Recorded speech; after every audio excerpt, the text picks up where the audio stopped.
بسم الله الرحمن الرحيم، والصلاة والسلام على سيدنا محمد وعلى آله وصحبه أجمعين. رايحين نعمل الآن مع بعض وصفة تحت طلب العديد من مشتركات قناتي تخص علاج ديدان الأمعاء، وهي وصفة مجربة وفعالة وبأشياء أو بشيء واحد متواجد في المطبخ بصفة يومية. أولا تاخذي فص ثوم بقشره، فص ثوم يكون بقشره، يكون متوسط الحجم، ومن الأفضل أن يكون الثوم الأحمر. اغرزيه في شيء مثل هذا، ثم قومي بتسخينه على النار وهو بقشره هكذا يسخن على النار. قومي بشويه على النار حتى تحرق القشرة جيدا، ثم نزيله ونزيل القشرة، تزال القشرة،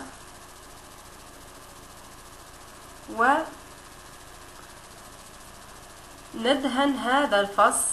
بعد ما تزيلي القشرة يدهن الفص بزيت الزيتون، يغمس بزيت الزيتون هكذا، ويكون فص الثوم هذا دافئ وليس ساخن. اغمسيه في زيت الزيتون ويكون فص الثوم هذا دافئ، ثم يوضع في فتحة الشرج أكرمكم الله ليلا قبل النوم، وتداومي على هذه الطريقة لمدة شهر كامل. كل ليلة قبل النوم تقومي بنفس العمل، ثم في اليوم 29 تأخذي ملعقة صغيرة من عشبة السنة مكي متوفرة عند العطار أو اسمها السنة، وهي عبارة عن ملين للأمعاء، وتغليها لمدة 5 دقائق فقط، وتشرب الصبح على الريق، وإن شاء الله تخلصي نهائيا من مشكلة ديدان الأمعاء حتى وإن كانت الدودة الكبيرة.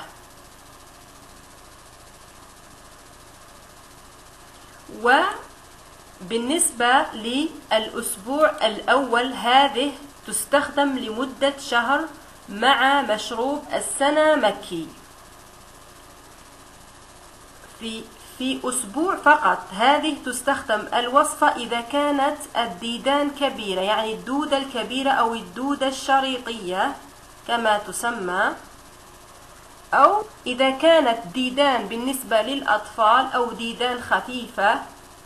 نقوم بشوي فص الثوم بهذه الطريقة، ويستخدم يوميا في الليل قبل النوم. ومع كل هذه الوصفة تأخذي قشر الرمان مع الشيح، عشبة الشيح كما تسمى، الشيح الرومي أو الشيح العربي أو الشيح البلدي، هذا هو الشيح العربي. تغلي منهما بمقدار ملعقتان صغيرتان، تشرب كأس يوميا صباحا يوميا لمدة أسبوع فقط. يعمل هذا المشروب كمطهر للأمعاء، يطهر الأمعاء ويخلص من ديدان البطن بإذن الله. أنصحك بالاستمرار في تناول هذا المشروب حتى تتخلصي من الديدان، ولا تنسوا أبدا الدعاء، فبالدعاء يرفع الله كل بلاء. إن شاء الله تكونوا فهمتوا الوصفة ونالت رضاكم. لا تنسوا لأفضل الوصفات والخلطات لا تنسوا زيارة قناتي والاشتراك فيها ليصلكم كل جديد. وإلى اللقاء في وصفة أخرى جديدة ومفيدة، وأتمنى أن يكون الموضوع لهذا اليوم مفيد لجميع من طلبها مني. أترككم في رعاية الله وحفظه، والسلام عليكم ورحمة الله وبركاته.